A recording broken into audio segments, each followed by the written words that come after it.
जय श्री राधे। सभी भक्तों को राम राम। पुत्रदा एकादशी महात्म्य। पौष मास शुक्ल पक्ष एकादशी को पुत्रदा एकादशी कहते हैं। और अर्जुन ने भगवान श्री कृष्ण से पौष मास एकादशी के व्रत के बारे में पूछा है। एक दिन अर्जुन ने पूछा, हे कृष्ण, अब आप पौष माह के व्रत के बारे में समझाइए। उस दिन कौन से देवता का पूजन होता है तथा उसकी विधि क्या है?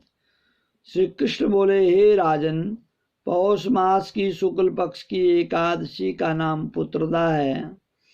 इसका पूजन विधि से करना चाहिए। इस व्रत में नारायण भगवान की पूजा करनी चाहिए। संसार में पुत्रदा एकादशी व्रत के समान अन्य दूसरा व्रत नहीं है। इसके पुण्य से मनुष्य तपस्वी, विद्वान, धनवान होता है। इसकी जो कथा सुनता है और इस एकादशी व्रत को करता है, उसको विद्वान, धनवान, तपस्वी पुत्र की प्राप्ति होती है। भद्रवती नगरी में सुकेतु मान के नाम का राजा राज्य करता था। वह निसंतान था। उसकी स्त्री का नाम सैव्य था। वह सदैव निपुत्री होने के कारण चिंतित रहती थी। उस पुत्रहीन राजा के पितर रो रो कर पिंड लेते थे कि इसके बाद हमें कौन पिंड देगा। इधर राजा को भी बंधु बांधवों, मंत्री, मित्र, राज्य, हाथी, घोड़ा आदि से भी संतोष नहीं होता था। उसका एकमात्र कारण था पुत्रहीन होना। वह विचार करता था कि मेरे मरने पर मुझे कौन पिंडदान देगा। बिना पुत्र पितरों और देवताओं से उऋण नहीं हो सकते। जिस घर में पुत्र न हो, पुत्री न हो, वह सदैव अंधेरा ही रहता है। इस तरह राजा रात दिन इसी चिंता में लगा रहता। एक दिन राजा ने अपना शरीर त्याग देने की सोची, परंतु विचार करने लगा, आत्मघात करना महापाप है। राजा इस तरह मन में विचार करके एक दिन छिपकर वन को चला गया। राजा घोड़े पर सवार होकर वन पक्षियों और वृक्षों को देखने लगा। उसने वन में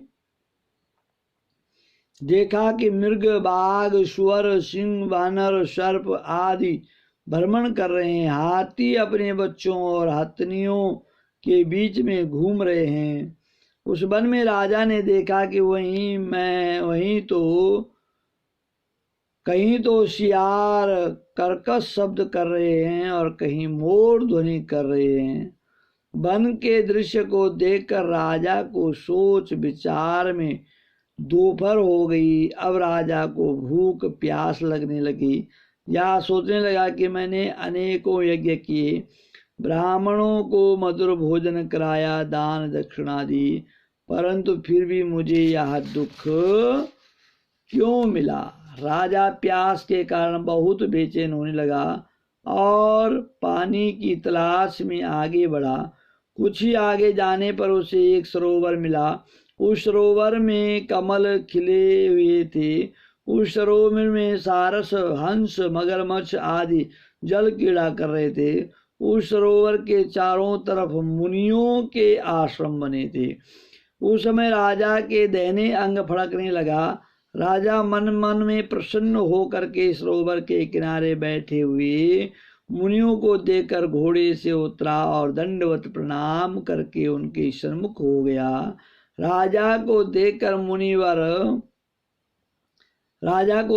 मुनीश्वर बोले, हे राजन, हम तुमसे अत्यंत प्रसन्न हैं। तुम इस जगह कैसे आए हो? सो कहो। इस पर राजा ने उनसे पूछा, हे मुनीश्वरों, हे संतों, महात्माओं, आप कौन हैं और किस लिए यहाँ पधारे हैं? तो मुनि बोले, हे राजन, आज पुत्र की इच्छा करने वालों को उत्तम संतान देने वाली पुत्रदा एकादशी है। हम लोग विश्व देव हैं और इस सरोवर पर स्नान करने आए हैं। इस पर राजा बोला, हे मुनीश्वर, मेरी भी कोई पुत्र नहीं है। यदि आप मुझ पर प्रसन्न हुए तो एक पुत्र का वरदान दीजिए। मुनि बोले, हे राजन, आज पुत्रदा एकादशी है और इसका व्रत करें। भगवान की कृपा से आपके अवश्य ही पुत्र होगा। मुनि के वचनों के अनुसार राजा ने उस दिन प्रयाण किया और मुनियों को प्रणाम करके अपने महल को वापस आया। रात्रि में रानी ने गर्भ धारण किया और 9 मास के पश्चात उसके उत्तम पुत्र रत्न की प्राप्ति हुई। वह राजकुमार बड़ा होने पर अत्यंत वीर, धनवान, यशस्वी प्रजापालक हुआ। श्री कृष्ण भगवान बोले, राजन, पुत्र की प्राप्ति के लिए पुत्रदा एकादशी का व्रत करना चाहिए। जो मनुष्य इस एकादशी का व्रत करते हैं और जो मनुष्य इस एकादशी महात्म्य का श्रवण करते हैं, पढ़ते हैं, उनको स्वर्गलोक की प्राप्ति होती है और उनके वंश की वृद्धि निरंतर निरंतर होती रहती है। बोले एकादशी महात्म्य की जय, एकादशी व्रत कथा की जय। मैं आचार्य चंद्रभूषण, मेरे YouTube चैनल को आप सब्सक्राइब करें, लाइक करें, शेयर करें। और 28 तारीख को पूर्णमासी है, पौष मास की पूर्णमासी है। और 28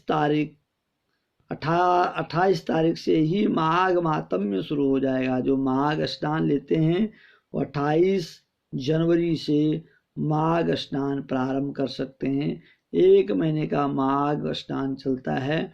इस पौष मास की पूर्णमासी से और माघ मास की पूर्णमासी तक माघ महात्म्य चलता है और माघ स्नान का पर्व चलता है। तो जिसको माघ स्नान लेना हो और माघ महात्म्य सुनना हो, पढ़ना हो, 28 तारीख से सुन सकते हैं, पढ़ सकते हैं। हम भी आप लोगों के बीच में YouTube चैनल के माध्यम से माघ महात्म्य आप तक पहुंचाने की कोशिश करेंगे। आप लोग सुने और मेरे YouTube चैनल को अवश्य सब्सक्राइब करें। लाल जो बटन होता है उसको दबाएं YouTube में जाके, तो उसके पश्चात जो भी हम YouTube में वीडियो डालेंगे, कथा डालेंगे, वो आप तक अपने आप पहुंच जाएगी। बोले एकादशी महात्म्य की जय, कृष्ण बलदेव की जय, सत्य सनातन धर्म की जय। जय जय श्री राधे राधे राधे, हर हर गंगे।